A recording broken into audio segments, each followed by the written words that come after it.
Ladies and gentlemen, if you like national parks and think you know them well, this is the game for you.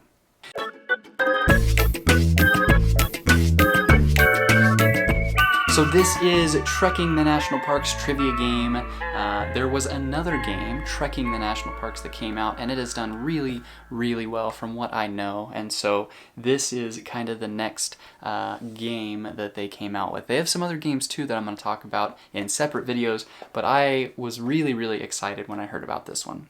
So Trekking the National Parks trivia is a trivia game of the national parks, and I don't think this is terribly important about most things, but these game designers, this is Underdog Games, they do a really, really good game of just making you excited to play the game. Like, the box is really sturdy. Like, this is really, really sturdy, and they've got just fun information. Everything is designed really, really well. So it makes you see the box and you're like, I want to play that game. Even if you don't like trivia. I don't love trivia, but I do like national parks, and I love the design and everything of this game, and it makes me want to play. So let's dive into what you get in the box here.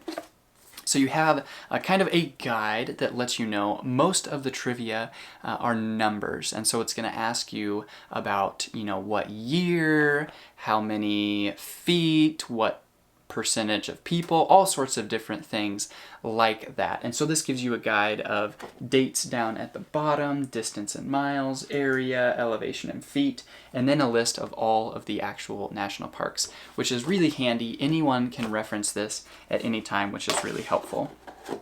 And then you have 6 different, they're kind of like little whiteboard mats. And so they have just different fun, again, designs on the back of different national parks. So you pick one of those, and you have one of your pens that you take as well to write your answers on the back.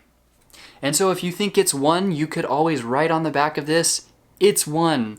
And so you write on the back what you think your answer is, and I think that's kind of nice. They did a really good job of making all of these quality, like really, really quality pieces and everything like that. And then you have, of course, the actual cards, which are very important and apparently hard to get out. One thing that we noticed when we were playing that we really, really like is it has on the box, it says draw right here. A lot of times you're like, do I start here or here? And so if you play a game enough, you just get frustrated. You're like, oh, we already did that question. You're trying to figure out where to go. So you draw from here. This is something I really like too, is that the answer's on the back, so even the person reading it can play the game and can still win that question. So this is how it works. Indiana Dunes National Lakeshore was first authorized in 1966, protecting 25 miles of shoreline along the southern edge of Lake Michigan. Decades later, it would be redesignated as the 61st National Park. In what year was Indiana Dunes established as a national park? So everyone is going to write their answer on the back. Whoever read the question will start, and you can't go over either. So I am going to say 2018, and then everyone, if I'm the person reading the question, can you see that, 2018? You heard me say it, so 2018. Everyone else secretly writes their answer, so mine is out in the open for everyone to see. Then when everyone else has theirs, we'll flip it over and see it was 2019, and so if I'm the closest, I get to keep this card, and then this is my favorite part of the game. You get a bonus card, which you read from the back, which is a bonus question. So if you get it correct, you have 1 extra chance to go ahead and get another card. What national park is located on Mound Desert Island in Maine? Well, that's easy. That's Acadia.